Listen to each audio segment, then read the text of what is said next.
I remember taking a Japanese class in college, and I was handing in an assignment that I thought was pretty good. I'd done something a little bit fancy to try and get, a better grade, and though it made sense to me, I still remember the look that the teacher gave me when she handed the assignment back with a big old fail on it and said, "I could see what you were trying to do, but no."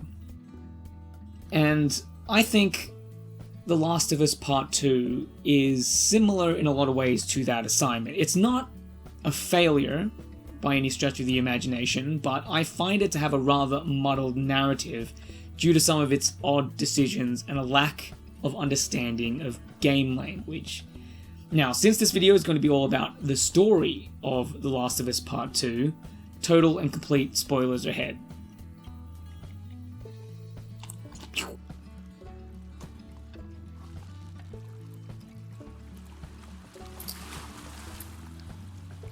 Alright, with all of that being said, there is one moment in the game that I think encapsulates the entirety of the game's problems.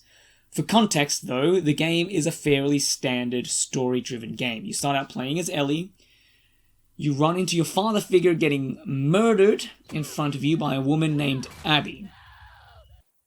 From there, it is a fairly typical revenge plot where Ellie tracks down leads, often murdering those that get in her way. Now, one of those leads is Nora, who is found in a hospital and after a very cinematic chase sequence is pushed into an area where she is exposed to zombie spores and is essentially dead.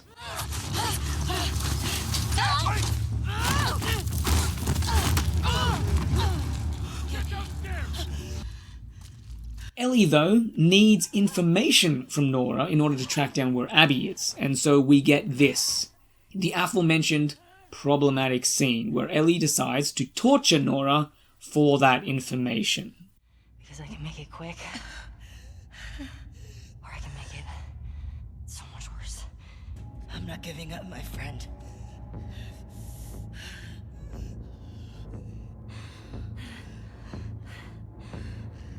The game stops the momentum of the cutscene dead in its tracks and requires the player's input to progress. But say you're the type of player that decides to not be complicit in a torture. Well, this then leads to quite a comical event where nothing is happening except two women panting angrily at one another for what seems like an eternity.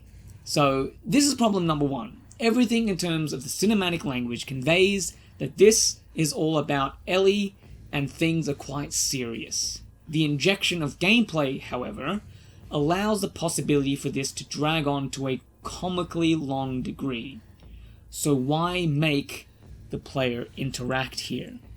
The two most common ways gameplay is injected into cutscenes is in life or death situations where you die if you don't press the button fast enough, and when you're made to spam a button a bunch in order to make you mimic the frantic action of the cutscene. Both of these things map well to the actions happening visually on screen. Now, this scene is quite different. The interactivity doesn't add challenge or allow a change in state. So what is the point in making this interactable? It would be one thing if this was a result of player decisions. The interactivity without ability to change state would imply that your previous decisions locked you into this moment. In this game, though, we're only here for the ride. We have never had any input into important decisions, as those belong to the character of Ellie. But then, this cutscene expects us to wear a torture. So rather than just watching it and focusing on Ellie losing her humanity, noticing the use of red symbolizing her anger or passion and descent into hell perhaps, like the cinematics want, I am forced to reckon with the fact that this is a game, and Naughty Dog have tied my hand to a gun and have tasered it in order to make me feel bad. No, sir, I will not. And fire! The most charitable angle you can take about this gameplay injection is that you press square because it is the melee button, and it just maps with the action. To which I will respond, okay then, but why isn't it used here, or here, or here? At best, it is inconsistent use of interactivity, but in both cases, it reeks of a developer not understanding game language, and are just throwing it in there to look fancy. And as a result, the game is at odds with itself in this scene, with the cinematic language saying one thing, and the game language saying another. This rift in the narrative shows itself in many other aspects of the game.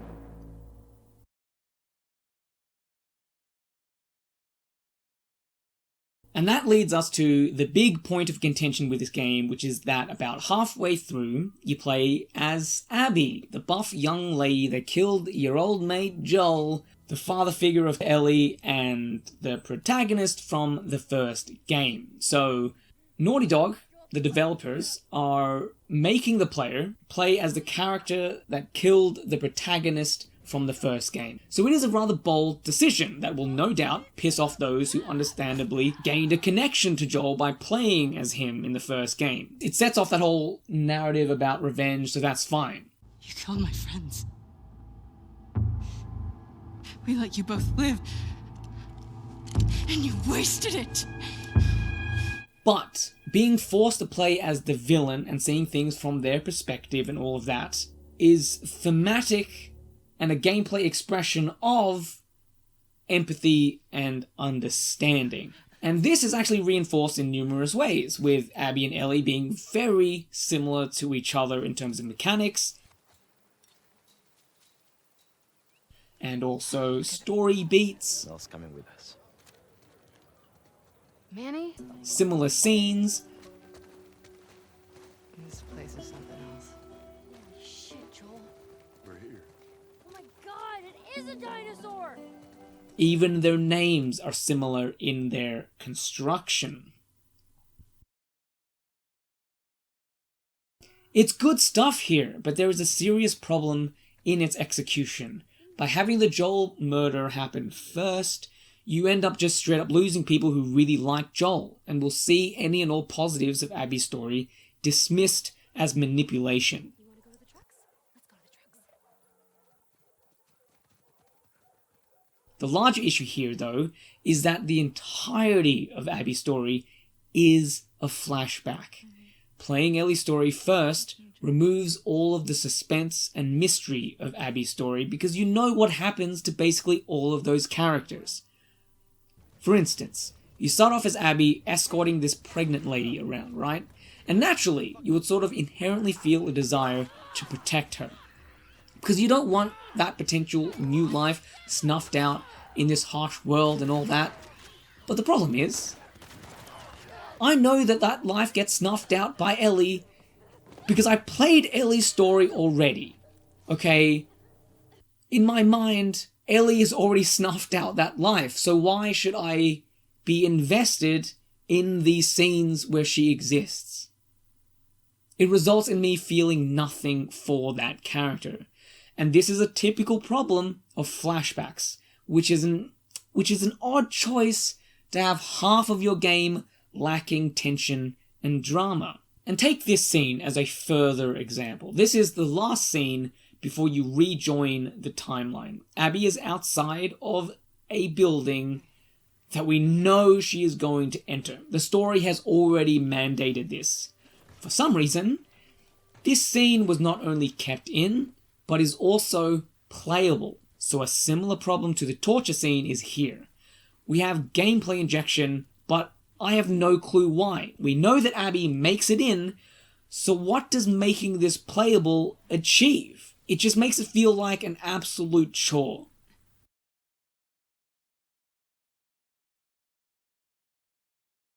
Imagine though, if things were the other way around. If Ellie's story hasn't happened yet.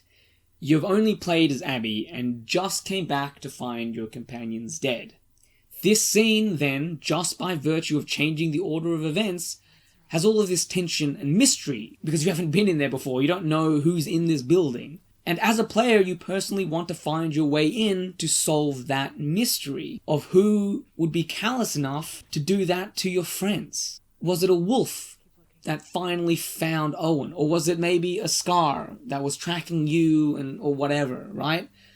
And then once you find your way into that building, you find Tommy and Ellie. And that sets up a whole new set of questions. Why is she here? Was Ellie really the one that killed Owen? And the pregnant lady, which I probably should know her name by now, but I don't. But whatever. These questions would then propel you through Ellie's story, which operates as a flashback arc, where now a death like Nora's serves the dual purpose of closing out that part of Abby's story, but also answering some of those questions. Like, you get basically everything the story wants to convey without any of the drawbacks of losing people because you've already pissed them off or whatever. So at some point, I question this bold choice as being bad storytelling. Now, I say this because Abby has the much better story. It has all of the hallmarks of the heroic arc, learning from your mistakes. What are you doing? I'm giving her a chance. Saving people. Shit. Conquering your fears. In the hospital now. Oh, fuck. Oh, fuck. I'm not fucking moving. Breaking the cycle. No! What the fuck?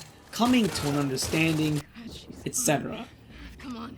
Those were your fucking people. You're my people. Compare that to Ellie's, which is just, I'm gonna go get revenge, thanks. Nobody wants that. Yeah, but that's So I can't fathom why you would choose to make it more difficult to get into that better story. Now, some of you might point out that seeing Tommy and Jesse would also remove tension from Ellie's story, but there's no reason you couldn't just change the nature of how this scene operated and make it so that Ellie is the only one that Abby sees. Right? That's what they did with Lev. They made him move out of the shot as to not reveal him until this scene here.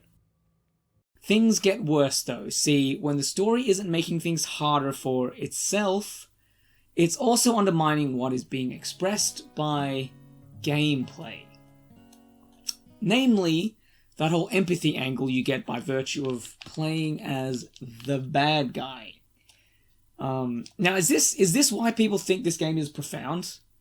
Have they never played StarCraft, Warcraft, or any RTS for that matter, where you basically have to play as the other faction, right? Is that whatever?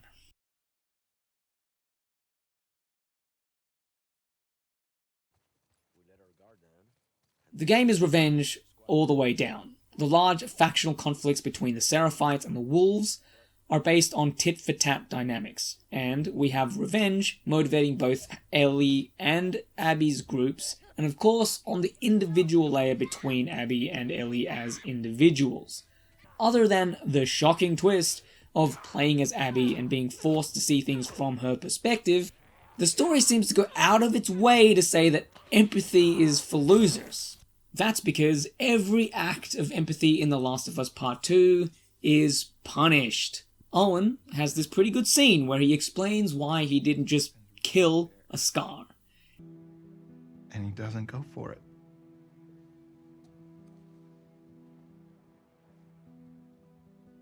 Instead, he turns to me. And he's old. And tired. He was just ready. I've killed a lot of Scars. And, this fucking guy. I couldn't do it. He is punished for this action by having the entirety of his faction turn against him. People hear that story. Owen's dead. Anyone who finds him, they'll gun him down for sport. Owen is also the reason why Ellie was not just killed alongside Joel, and we have, a game to start with. And how was he rewarded for that action? Wrong, yeah? Look at my face. Fuck your face. With Ellie coming back, murdering him, his partner, and their unborn child. That sounds like winning. Now you could say that Owen's empathy is in part why Abby gains empathy. And so the game is more about the legacy of empathy. And even if we are punished, we have to do it so that it spreads and eventually it'll win. Right? Well, Abby's also punished, so no. Abby's also completely just... Yup. After we rejoin the timeline, we have quite a decent fight between Ellie and Abby. Abby wins, but lets Ellie go. From there, Abby goes to follow Owen's lead, looking for the Fireflies, and the game pulls the rug out from under you again, and instead of ending on a positive note, Abby is then captured, enslaved, tortured, and left to die. Ellie, meanwhile, has been living out in an idyllic farm life, but because of the trauma, feels like she must go revenging again in order to get closure. It's fine. It makes sense. It's fine. So when a lead comes up, she goes back in and single-handedly dismantles what can only be described as a faction of cartoon villains, and then frees Abby to get into a miserable fist fight where she gets her fingers bitten off in an interactive cutscene and lets Abby go, realizing that she has now lost the only positive memory of Joel left, and thus revenge is rendered pointless. So technically, Abby escapes here, but I don't think you can classify this scene as Abby winning. And not only that, she is only saved because of a revenge quest, which seems to focus more on the revenge part than the empathy part, right? And sure, Ellie lets Abby go here. But notice that her motivation for letting Abby go is not out of empathy, but selfishness. She doesn't stop because she realized that Abby is protecting someone like Joel protected her, or that they are remarkably similar, or even that she needs to stop Abby or else she'll kill more Joels. It's, oh, I've lost everything now. Bye! So yet again we have a rift in the narrative. The theme of empathy can be interpreted based on gameplay, but the story, in my opinion, absolutely undermines it. How the game ends with this miserable fight and then focusing so much on Ellie's loss, I think kills the empathy narrative dead. Or, I suppose bites its fingers off or whatever. It is clear to me that the game wants to be about the loss of revenge based on this ending, which is fine. You can make a game be about whatever you want, okay? But unfortunately, as a game, you have this pesky gameplay to deal with, which has its own meaning, its own language, and to add a further rift, the feel of gameplay progression doesn't match that of the stories. The game has an RPG-like progression system. You don't really level up, but you get more guns, more upgrades, and in general just more stuff the further you go into the story. The story, in contrast, involves Ellie slowly losing everything on her quest for revenge. Because, revenge is bad. She loses friends, she loses her romantic partner, she loses a good life. So naturally what you do to aid that feeling of loss is continue leveling Ellie up with more stuff. In fact, the final act, where Ellie has just about lost it all, apart from the positive memories of Joel, provides the best gun in the game. Because feeling empowered is definitely what I feel when I've lost everything. I want to spend a little bit of time addressing some of the negative criticism of this game, right? We need some balance because I've been pretty harsh on the game so far, even though it's still pretty good, right? So first, Abby being too muscular for the post-apocalypse. I mean, this is literally the first thing you see leaving Abby's room when you start playing as her in her story. Okay, this is a very well-resourced faction. People are exercising, okay? It's fine. So, second, I've heard some people complaining about pandering. Now, I don't see it. The only thing that points to the idea of pandering is that there's the inclusion of a trans character to sway those SJWs, and Abby's entire story overall has empathetic themes, right? Because of Lev and the scars and all that kind of stuff, understanding instead of just judging people is, part of her story. So the inclusion of a trans character in that story seems even more appropriate than normal, since, they are so often judged and misunderstood and persecuted, etc. Third, there are some that say that this game is torture porn, which I find a little bit odd, considering the main scene that is explicitly a torture shies away from the torture and doesn't ever make you, and points the camera more at Ellie than the torture itself. So I don't understand that. And fourth, the misery porn angle has slightly more legs, but I think that criticism ignores much of the levity found throughout the game. For instance, the museum and the aquarium scenes are just, fundamentally delightful. And my favourite scene, which I don't think gets talked about nearly enough, where Abby has to conquer her fear of heights. It's good stuff. There's nothing miserable about it. What's going on between you and your friend Owen? Oh my god, Lev, now? I hope that quick defense of the game points out that there are plenty of things worth defending here, and rather than just, dismissing this game for its failures, let's take another step further and see what can be done to improve The Last of Us Part 2, so that at least in our minds, it's a game worthy of all of those awards that it's totally deserved to win.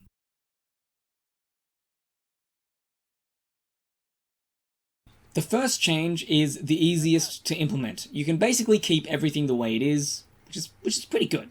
So the duality of the story is quite nice, actually, for this revenge narrative. Ellie's story shows you how revenge leads to loss immediately during the quest, and Abby's shows you how revenge leads to loss in the future.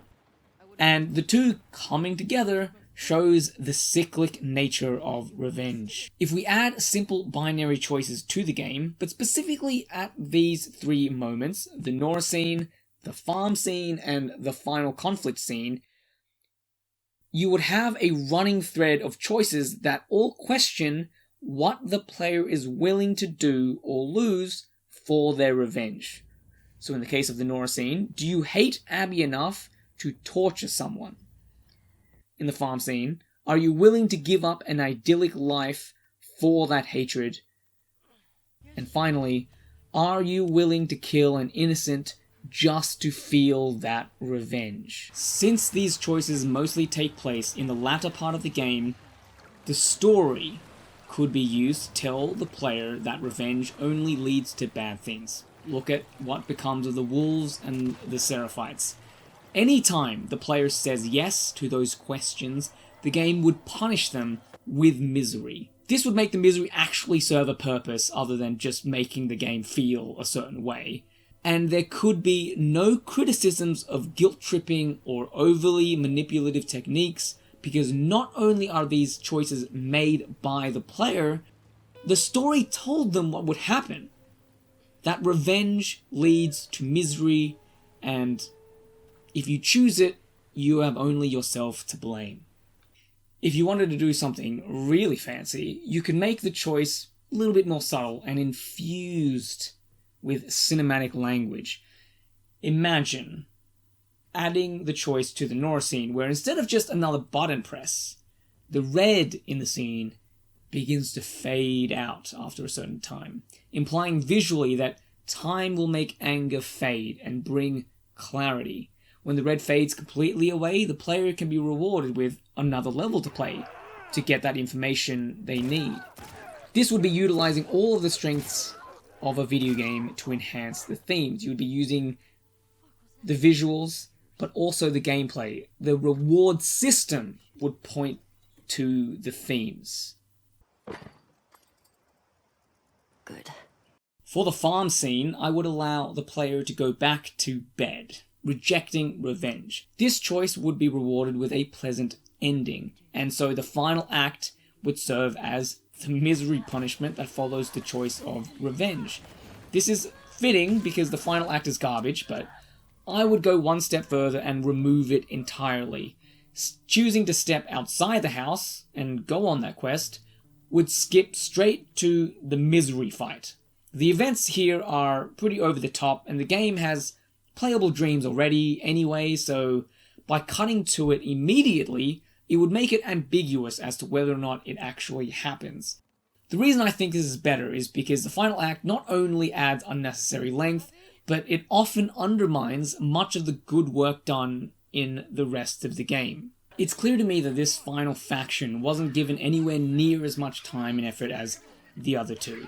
They're framed to be just cartoonishly evil, like I said before, and there's nothing in the levels that give them further depth to make up for it. I think that they're even called something really just dumb and evil, like rippers or stabbers or something like that as well, which, like, I thought this game was about empathy and understanding, and that evil people are meant to have nuance or whatever. You know, they're people too. They're a faction too, guys.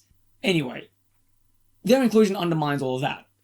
And also, this scene that introduces Ellie to them functions very similarly to the Nora scene, or the torture scene, where Ellie needs information from this guy, but she just shoots him after she gets it, without any player involvement.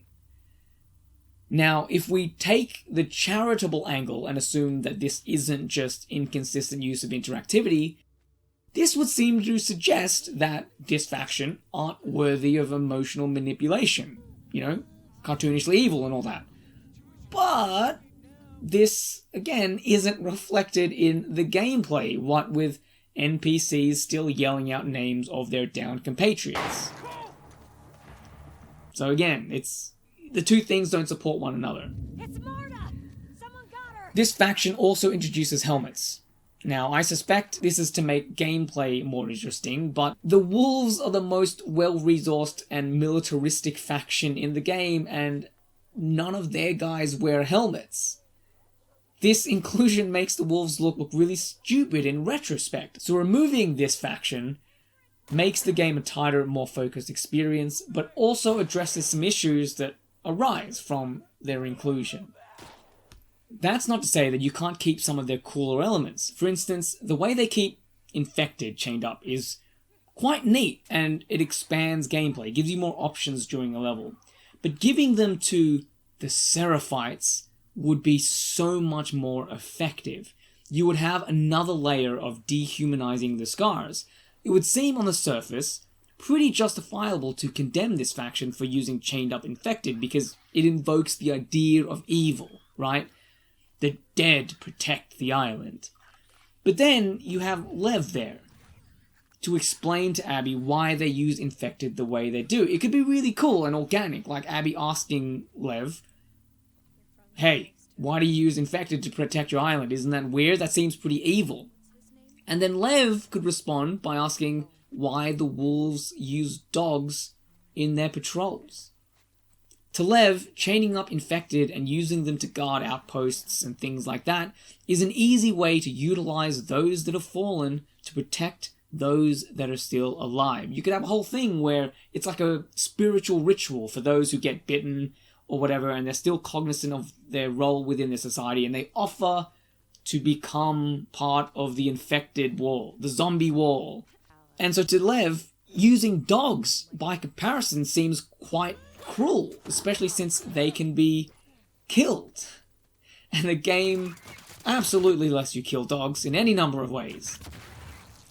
It would be an easy way to bolster the theme of empathy and use something quite cool mechanically. Speaking of which, let's address how we can use the mechanics to bolster the themes. Right now, the weapons have RPG progression, which doesn't really match the theme of revenging is bad. Or the loss of revenge, I should say. The companion mechanic is sort of similar. Its problem is that though the story says these characters are distinct in levels, they behave quite similar to one another, which makes them feel mechanically the same. You can actually solve both of these problems at the same time if you make certain weapons or abilities intrinsically tied to a character. Let's use an example to make this clearer. So in my perfect version of this game, when playing as Ellie, you would have a party. So Tommy, Dina, and Jesse would be part of your crew.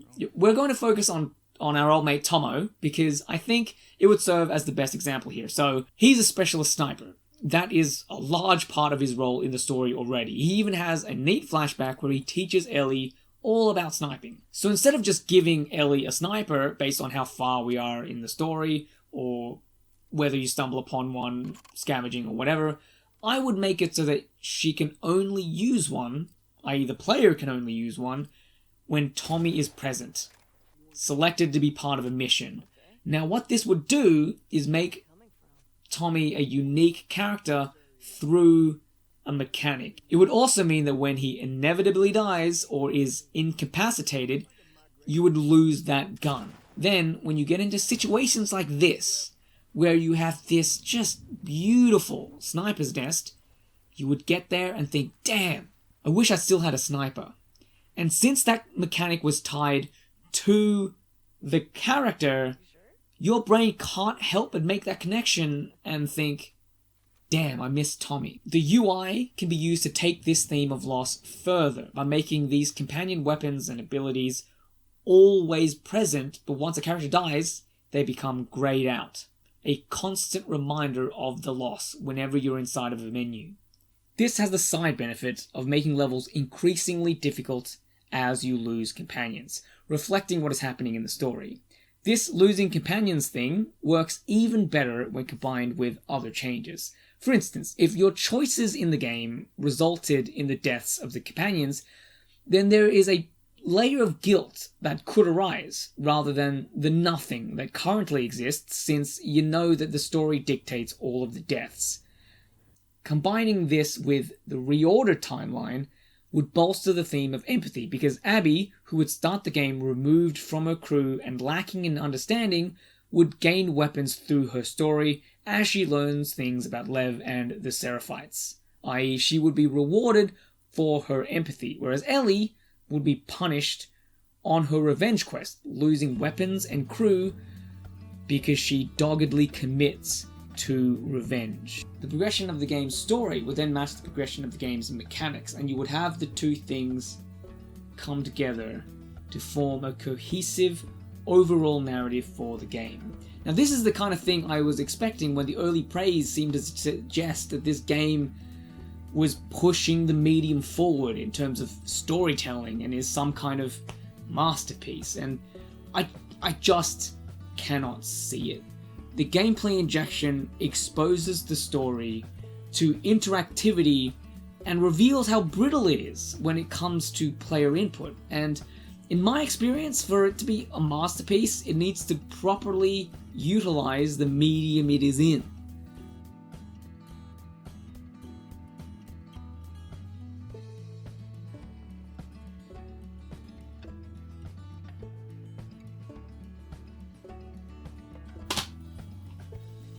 The Last of Us Part 2 could have been a brilliant, phenomenal game, but as it stands now, I can't find a cohesive message, right? The narrative for me is a little bit of a failure, and upping the level of difficulty by doing uncommon things like a protagonist switch or having this dual story will get you more points, but you need to follow through on those ideas with the correct verbiage and grammar. You can have lofty ideas all you want, like I had with my Japanese assignment, but properly conveying it requires a fundamental understanding of the language you are using. So from one failure to another, The Last of Us Part 2 isn't a failure though, but still, I can see what you were trying to do, but no.